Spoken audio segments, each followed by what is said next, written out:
বন্ধুরা, আপনারা আজকের এই ভিডিওটি সম্পূর্ণ মনোযোগ সহকারে শেষ পর্যন্ত দেখুন, কারণ কোটি টাকা খরচা করলেও এই তথ্য আপনাকে কেউ দেবে না। কারণ এই ভিডিওটিতে বন্ধুরা আপনি এমন কিছু বিষয় জানতে পারবেন যেটা আপনার জানা অত্যন্ত আবশ্যক। সুপ্রিয় দর্শক বন্ধুরা, বাড়িতে শিবলিঙ্গ থাকলে বা শিব ঠাকুরের ছবি থাকলে ভুল করেও খাবেন না এই কয়েকটি খাবার। আর যদি আপনারা ভুল করেও এই খাবারগুলি শিবরাত্রির দিন খেয়ে থাকেন, তাহলে আপনাদের জীবনে নেমে আসবে চরম ভয়ঙ্কর দুর্ভাগ্য এবং সেই সাথে অর্থ কষ্ট। হ্যাঁ বন্ধুরা, আপনারা একেবারে ঠিকই শুনেছেন, আপনার সংসারে নেমে আসবে চরম ভয়ঙ্কর রকম দারিদ্রতা। তাই আজ আমি আমার এই ভিডিওটির মাধ্যমে এমন বিশেষ কয়েকটি খাবারের কথা বলবো, যাদের বাড়িতে শিবলিঙ্গ রয়েছে, যাদের বাড়িতে শিবের কোনো ফটো আছে, অর্থাৎ যারা শিব ভক্ত, তারা যেমন এই খাবারগুলি ভুলেও শিবরাত্রির দিন মুখে তুলবেন না, ঠিক তেমনই যাদের বাড়িতে শিবলিঙ্গ নেই তারাও কিন্তু এই খাবারগুলি ভুল করেও মুখে তুলবেন না, কারণ এতে দেবাদিদেব মহাদেব অত্যন্ত রুষ্ট হবেন। ঠিক তেমনই আপনার গৃহদেবতাও অত্যন্ত অসন্তুষ্ট হবেন। তার ফলে জীবনে নেমে আসবে চরম ভয়ঙ্কর দারিদ্রতা ও অর্থ সমস্যা।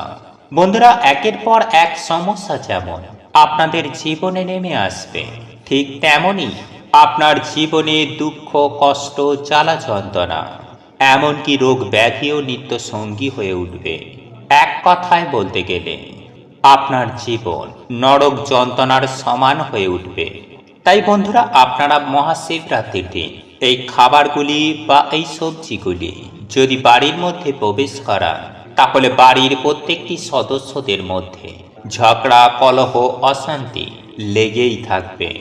এক কথায় আপনার বাস্তু নষ্ট হয়ে যাবে এবং সেই সঙ্গে আপনার সংসারে অভাব লেগেই থাকবে। অন্ন, বস্ত্র, বাসস্থানের এবং অর্থের অভাব আপনার জীবনে নিত্য সঙ্গী হয়ে থাকবে। তাই সুপ্রিয় দর্শক বন্ধুরা, বাড়িতে শিবলিঙ্গ থাকুক বা না থাকুক, ভুল করেও এই জিনিসগুলি মহাশিবরাত্রির দিন বাড়িতে আনবেনও না, খাবেনও না। 90% মানুষ এই একটি ভুলের জন্য দেবাদিদেব মহাদেবের কৃপা লাভ করতে পারে না।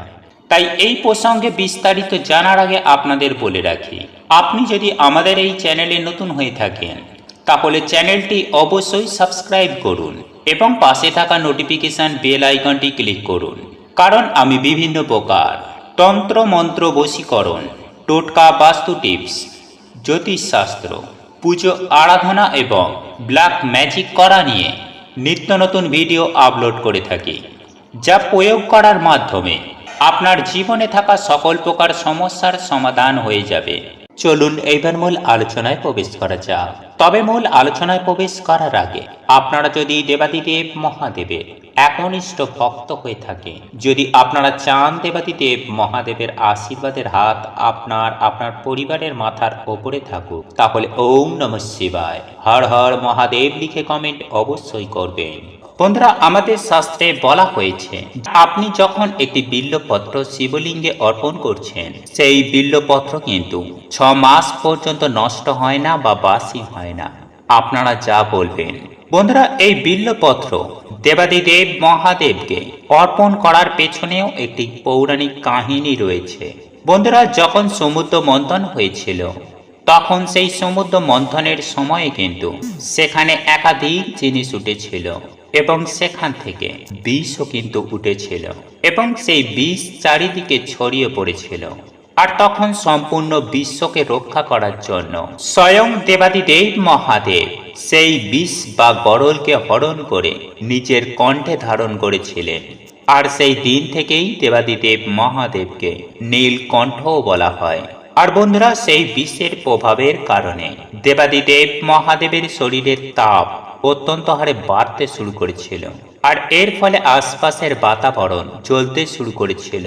আর যখন তার জন্য একজন বেদের যখন পরামর্শ নেওয়া হয়, তখন সেই বেদ বলেছিল তাহাকে বিল্বপত্র সেবন করতে। তারপর মহাদেবকে বিল্বপত্র খাওয়ানো হয় এবং তারপরে মহাদেবকে জল দিয়ে স্নান করানো হয়। এর ফলে দেবাদিদেব মহাদেবের শরীর থেকে যে উত্তাপ বেরোচ্ছিল সেগুলি কিন্তু শান্ত হতে শুরু করে। আর সেই দিন থেকেই শুরু হলো দেবাদিদেব মহাদেবকে বিল্বপত্র অর্পণ করা। আর বন্ধুরা একটা কথা কিন্তু মনে রাখবেন যে আপনারা যখন মহাদেবকে বিল্বপত্র অর্পণ করবেন তখন কিন্তু বিল্বপত্রের সাথে সাথে জলও আপনারা অর্পণ করবেন। এতেই দেবাদিদেব মহাদেব শীতলতা অনুভব করে। আর সাথেই দেবাদিদেব মহাদেব অবশ্যই সেই ব্যক্তিকে আশীর্বাদ করে থাকে। একটা কথা কিন্তু মনে রাখবেন বন্ধুরা যে যে বিল্বপত্রে 3টি পত্র থাকে সেই বিল্বপত্রই কিন্তু আপনি দেবাদিদেব মহাদেবকে উৎসর্গ করবেন। আর ফাটা বা ছেঁড়া বেলপাতা আপনি মহাদেবকে ভুল করেও কিন্তু অর্পণ করবেন না। বন্ধুরা এর পেছনেও কিন্তু একটা পৌরাণিক কাহিনী রয়েছে।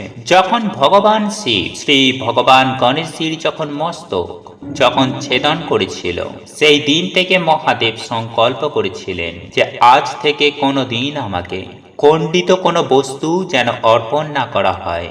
আর সেই দিন থেকেই বন্ধুরা দেবাদিদেব মহাদেবকে খণ্ডিত কোনো বস্তু ভুলেও অর্পণ করা হয় না। আর তাছাড়াও বন্ধুরা আপনার বাড়িতে যদি কোনো শিবলিঙ্গ থেকে থাকে আর সেই শিবলিঙ্গে যদি আপনি রোজ বিল্বপত্র অর্পণ করেন তাহলে আপনার জীবনে থাকা সমস্ত প্রকারের সমস্যা কিন্তু এর ফলে দেখবেন দূর হয়ে যাবে। বন্ধুরা একটা কথা কিন্তু মনে রাখবেন যে যারা মহাদেবের ভক্ত হন তাদের কিন্তু কখনো অর্থের অভাব হয় না। আর আপনি যদি বিল্বপত্র আপনার আলমারিতে বা আপনারা যেখানে টাকা পয়সা রাখেন সেখানে যদি একটি বিল্বপত্র রাখতে পারেন তাহলে দেখবেন আপনার ব্যাংক ব্যালেন্স অবশ্যই কিন্তু বাড়বে। তাই বন্ধুরা আজকের এই ভিডিওটি আপনারা সম্পূর্ণ শেষ পর্যন্ত দেখবেন, কারণ আজকে আমি আবার এই ভিডিওটির মাধ্যমে বিল্বপত্র সম্পর্কিত এমন বেশ কিছু জিনিস আপনাদেরকে জানিয়ে দেব যা আপনি হয়তো আগে কখনো জানেনই না।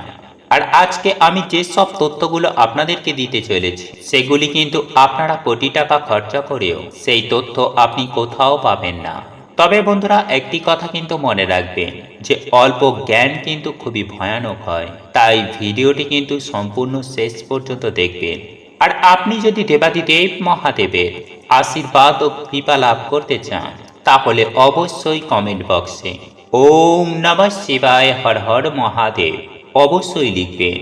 আর সাথে বন্ধুরা আপনারা যদি এখনো পর্যন্ত চ্যানেলটিকে সাবস্ক্রাইব না করে থাকেন তাহলে এই চ্যানেলটিকে সাবস্ক্রাইব করে পাশে থাকা নোটিফিকেশন বেল আইকনটি অবশ্যই অন করে নেবেন। যাই হোক বন্ধুরা চলুন এইবার আমরা মূল আলোচনায় প্রবেশ করি।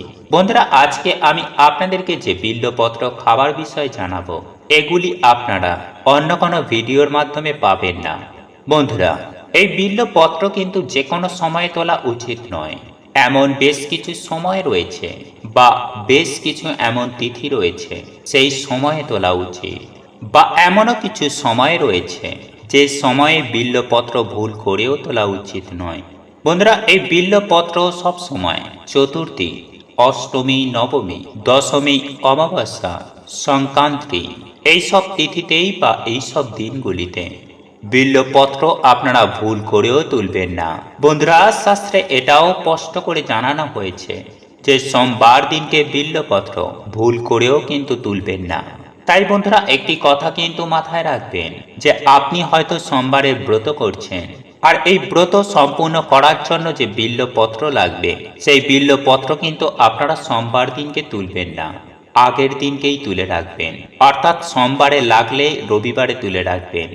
কারণ বন্ধুরা আমাদের শাস্ত্রে বলা হয়েছে যে বিল্বপত্রতে স্বয়ং দেবাদিদেব মহাদেব নিবাস করেন, আর এর মূলে ভগবান ব্রহ্মা নিবাস করেন, আর এর মধ্যভাগে নিবাস করেন ভগবান শ্রী হরি বিষ্ণু। তাই বন্ধুরা আপনারা কিন্তু এটা মাথায় রাখবেন যে কখনোই কিন্তু আপনারা সোমবার দিনকে ভুল করেও বিল্বপত্র তুলবেন না বা ছিঁড়বেন না।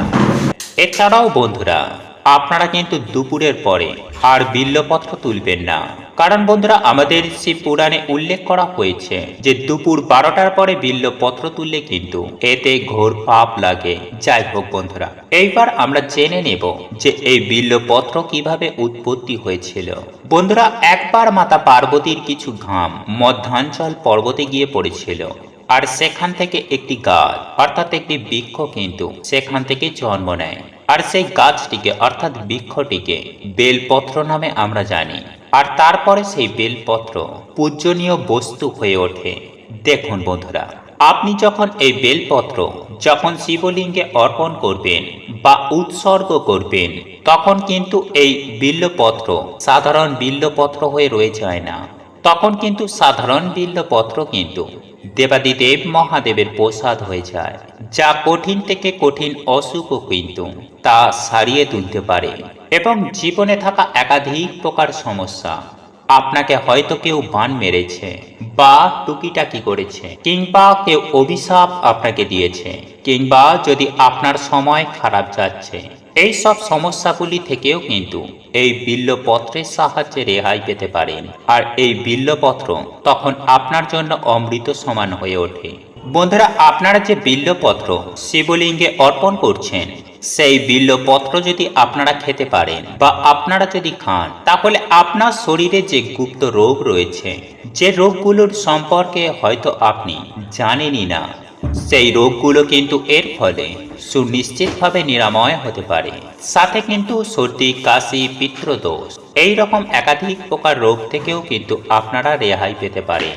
সেই সঙ্গে বন্ধুরা, আপনার হয়তো খারাপ সময় যাচ্ছে, কিংবা আপনি হয়তো কাউকে অভিশাপ দিয়েছেন, অজান্তেই আপনি কোনো পাপ করে ফেলেছেন, কিংবা হয়তো আপনি গো হত্যার সঙ্গে জড়িত রয়েছেন, সেই সকল পাপ থেকেও কিন্তু আপনারা সুনিশ্চিতভাবে মুক্তি লাভ করতে পারেন। তবে হ্যাঁ, এটা আমি বলছি না যে আপনি গো হত্যা করবেন আর বেলপাতা খেয়ে নেবেন আর আপনি সব পাপ থেকে মুক্তি পেয়ে যাবেন, সেটা বলছি না। আমি বলতে চাইছি যে আপনার অজান্তে আমরা যে বিভিন্ন পাপগুলো করে ফেলি, যেগুলো আমরা বুঝতে পারি না, অজান্তে হয়ে যায়, সেই সকল পাপ থেকে কিন্তু আপনারা সুনিশ্চিতভাবে রেহাই পেতে পারেন এই বিল্বপত্র খেলে। বিশেষ করে আপনি যে বিল্বপত্র দেবাদিদেব মহাদেবকে অর্পণ করবেন, সেই বিল্বপত্রটি যদি খান।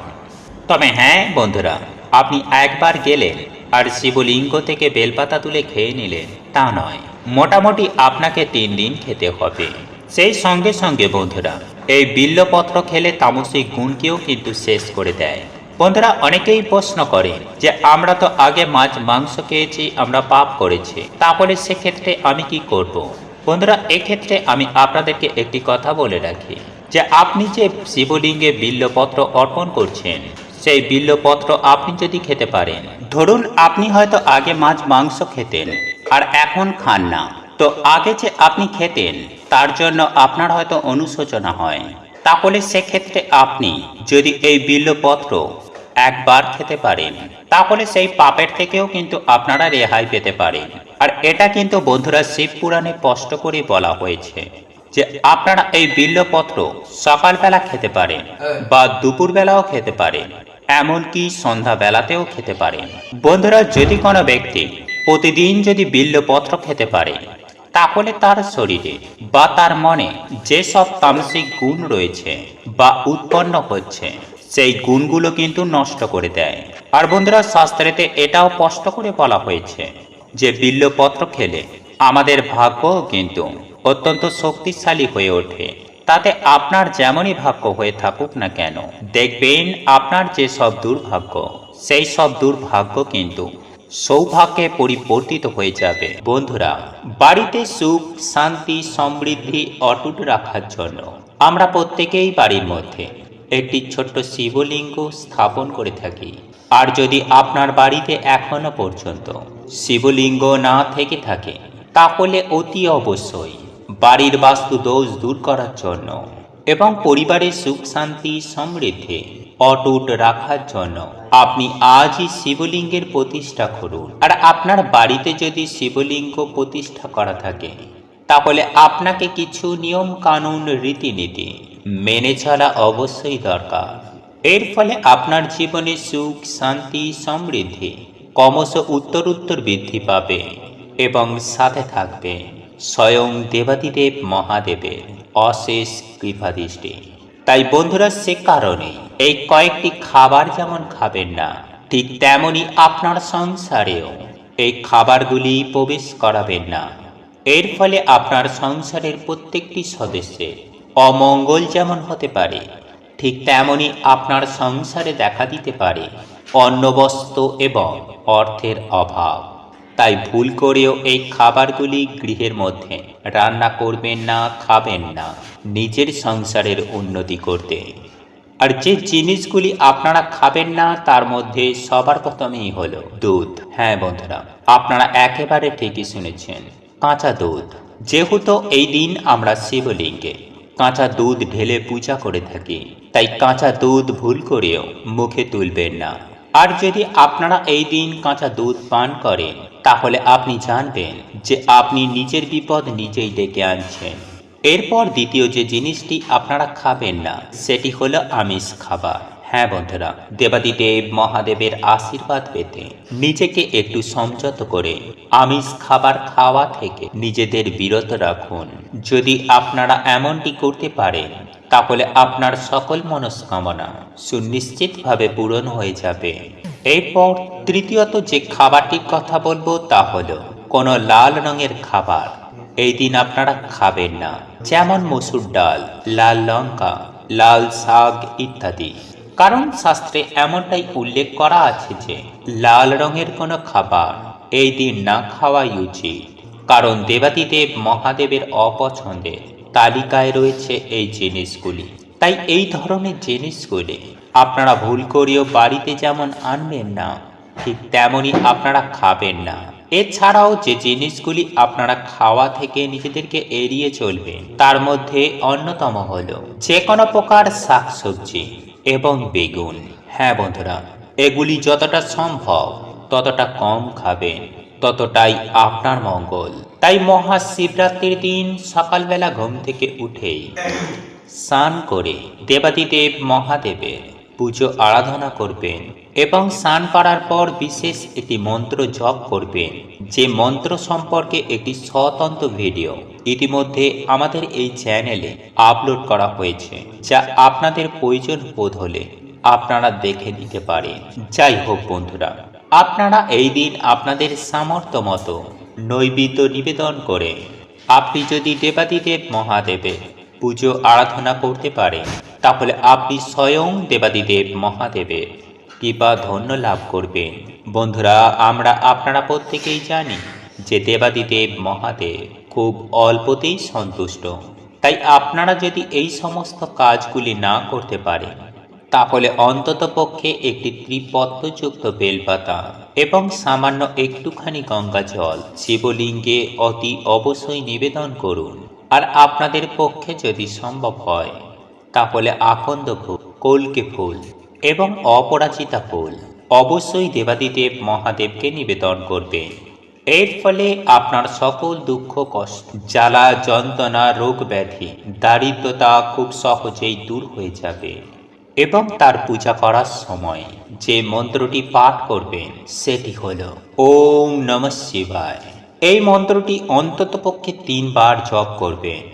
বন্ধুরা, এই মন্ত্রটি আপনি যেমন প্রতিদিন সকালে পাঠ করতে পারেন, ঠিক তেমনই প্রত্যেকটা দিন সন্ধ্যাবেলায় সন্ধ্যা আরতি দেবার সময়ে আপনারা এই মন্ত্রটিও পাঠ করতে পারেন। বন্ধুরা, এইভাবে আপনারা যদি প্রত্যেকটা দিন দেবাদিদেব মহাদেবের এই মন্ত্র জপ করতে পারেন, তাহলে আপনার জীবনে সুখ, শান্তি, সমৃদ্ধি, ঐশ্বর্যে ভরপুর হয়ে উঠবে। যাই হোক বন্ধুরা, মহাশিবরাত্রির দিন আপনারা যদি এই কয়েকটি বিষয় মেনে চলতে পারেন, তাহলে দেবাদিদেব মহাদেবের আশীর্বাদ পাওয়া থেকে আপনাকে কেউ আটকাতে পারবে না। সেই সঙ্গে এই দেবাদিদেব মহাদেবের পাশাপাশি আপনার গৃহদেবতাও সন্তুষ্ট হবেন যদি মহাশিবরাত্রির দিন এই খাবারগুলি বাড়ির মধ্যে প্রবেশ না করান। এর ফলে আপনার জীবনে কোনো আর্থিক কষ্ট থাকবে না।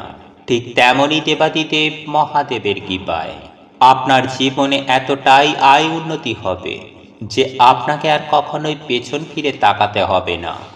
এক কথায় বলা যেতে পারে আপনার সৌভাগ্যের দরজা খুলে যাবে।